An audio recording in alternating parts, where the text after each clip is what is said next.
যুক্তরাষ্ট্র ও ইসরায়েলের যৌথ হামলায় ইরানের সর্বোচ্চ নেতা আয়াতুল্লাহ আলী খামেনির মৃত্যুর পর নিহত হলেন দেশটির আরেকজন প্রভাবশালী নেতা।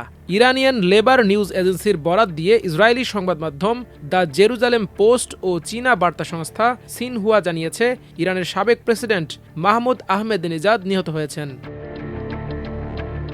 ইরানিয়ান লেবার নিউজ এজেন্সির প্রতিবেদনে বলা হয়, তেহরানের উত্তর পূর্ব নারানাক এলাকায় আহমেদিনেজাদের বাসভবনে বিমান হামলা চালিয়েছে ইসরায়েল। এতে এই সাবেক প্রেসিডেন্ট ও তার কয়েকজন দেহরক্ষী প্রাণ হারিয়েছেন বলে জানা গেছে।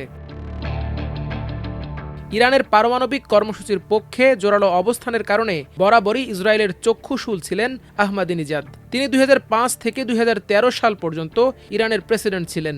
এর আগে তিনি তেহরানের মেয়র ও আরদাবিল প্রদেশের প্রথম গভর্নর হিসেবেও দায়িত্ব পালন করেন।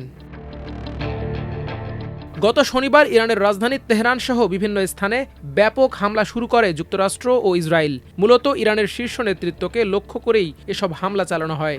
ওই হামলায় খামেনির প্রাসাদ পুরোপুরি ধ্বংস হয়ে যায়। এতে খামেনি সহ তার মেয়ে, জামাতা ও নাতিও নিহত হয়েছেন। এছাড়াও যুক্তরাষ্ট্র ও ইসরায়েলের যৌথ হামলায় প্রাণ হারিয়েছেন ইরানের প্রতিরক্ষা মন্ত্রী আজিজ নাসির জাদেহ, খামেনির নিরাপত্তা উপদেষ্টা আলী শামখানি, সশস্ত্র বাহিনীর chief of staff general Abdur Rahim Mousavi ও বিপ্লবী গার্ড বাহিনী IRGCর commander in chief Mohammad Pakpour. এদিকে হামলায় বেসামরিক হতাহতের সংখ্যাও বেড়েছে। ইরানের রেড ক্রিসেন্ট জানিয়েছে, হামলায় অন্তত 201 জন নিহত ও 747 জন আহত হয়েছেন। যৌথ হামলার জবাব হিসেবে ইসরায়েল ও মধ্যপ্রাচ্যের বিভিন্ন দেশে মার্কিন ঘাঁটিতে হামলা চালাচ্ছে ইরান। অন্যদিকে বসে নেই ইরানও।